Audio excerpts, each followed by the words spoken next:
বৰ্তমান সময়ত গুৱাহাটীৰ সৰুসজাইৰ কৰ্মবীৰ নবীন চন্দ্ৰ বৰদলৈ AC ইনডোৰ ষ্টেডিয়ামত খুব সফলতাৰে দেওহা কেৰাটে কম্পিটিশ্যন চলি আছে আৰু এই কম্পিটিশ্যনখনত আমি বহু সংখ্যক খেলুৱৈ অংশগ্ৰহণ কৰা দেখিছোঁ আৰু আমাৰ লগত জেনেৰেল ছেক্ৰেটাৰী আদৰ্শ চৌধুৰী উপস্থিত আছে ইমান ধুনীয়া এখন টুৰ্ণামেণ্ট অৰ্গেনাইজ কৰিছে অকণমান জনাওকচোন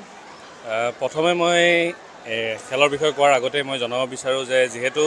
আমাৰ গোটেই দেশতে এটা বেলেগ ধৰণৰ সিচুৱেশ্যন চলি আছে প্ৰথমে মই আমাৰ জৱানসকলক স্মৰণ কৰিব বিচাৰোঁ তেওঁলোকক সেলুট কৰিব বিচাৰোঁ ইমান এটা মানে আমাৰ কাৰণে তেওঁলোকে যুঁজি আছে আৰু লগতে যাতে গোটেই সিচুৱেশ্যনটো ভাল হওক জলদি তাৰে আমি প্ৰেয়াৰ্ছ আমাৰ মনত ৰাখিছোঁ মই দেওহা খেলখনৰ বিষয়ে ক'ব বিচাৰিছোঁ যে দেওহা আমাৰ ৰাজ্যিক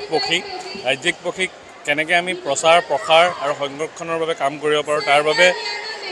ইউনিফাইড কেৰাটে গিল্ড যি আমাৰ একাডেমি সেই একাডেমিৰ ফালৰ পৰা এই খেলখন অনুষ্ঠিত কৰা হয় আৰু এই খেলখনত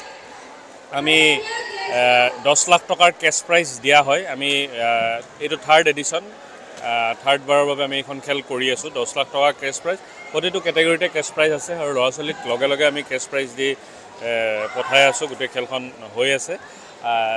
যিহেতু আমাৰ আৰু এটা এই খেলখনৰ এটা উদ্দেশ্য থাকে আমাৰ যিসকল ষ্টেটৰ গ'ল্ড মেডেলিষ্ট থাকে ষ্টেট চেম্পিয়নশ্বিপৰ তেওঁলোকক আমি ষ্টাৰ প্লেয়াৰ হিচাপে লওঁ ষ্টাৰ প্লেয়াৰ হিচাপে এইকাৰণে লওঁ তেওঁলোকক প্ৰথমতে তেওঁলোকৰ বেনিফিটটো এইটো যে তেওঁলোকক আমি এটা ফেলিচিয়েট কৰোঁ ৰাইজৰ সন্মুখত তেওঁলোকক আমি আগবঢ়াই দিওঁ আৰু লগতে যোনখিনি গ্ৰাছৰুটৰ প্লেয়াৰ তেওঁলোকক ষ্টেটৰ মেডেলিষ্টখিনিৰ লগত যেতিয়া খেলিবৰ এটা চান্স পায় গ্ৰাছৰুটৰ প্লেয়াৰখিনিও মানে এটা ভাল প্লেটফৰ্ম পাবলৈ সক্ষম হয় সেইবাবে এইখন খেল আমি বিৰাট সুন্দৰভাৱে অনুষ্ঠিত কৰোঁ যদিও এইবাৰ এটা অবাঞ্ছিতৰ ঘটনা এটা হৈ গ'ল আমি উপায়বিহীন হৈছোঁ আমি অলপ অনুষ্টুপীয়াকৈ গোটেইখিনি প্ৰগ্ৰেম কৰিছোঁ কিমানমান প্লেয়াৰে পাৰ্টিচিপেট কৰিছে এবাৰ আমাৰ প্ৰায় 1500 খেলুৱৈয়ে পাৰ্টিচিপেট কৰিছে আৰু দুদিনীয়াকৈ খেলখন অনুষ্ঠিত হ'ল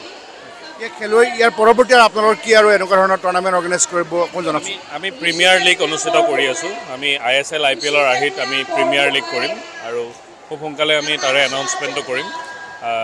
প্ৰিমিয়াৰ লীগত এনেকুৱা হ'ব যে প্লেয়াৰৰ অকশ্যন হৈ পেলাই টিম বনিব আৰু তাৰপিছতে খেলসমূহ হ'ব লীগ ছিষ্টেমত খেল হ'ব আমাৰ নকআউট ছিষ্টেমত এয়া খেল হয় লীগ ছিষ্টেমত খেল হৈ পেলাই IPL ISLৰ আৰ্হিত গোটেই খেলখন হ'ব ধন্যবাদ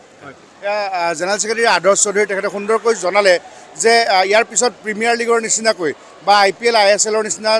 সুন্দৰকৈ কেৰাটেৰো টুৰ্ণামেণ্ট অৰ্গেনাইজ কৰিব গুৱাহাটীত বা অসমত আৰু এতিয়া বৰ্তমান তেখেতে যিসকল ভাৰতীয় সেনা তেওঁলোকক চেলুট জনাইছে আৰু যিসকল শ্বহীদ যিসকল 26জনে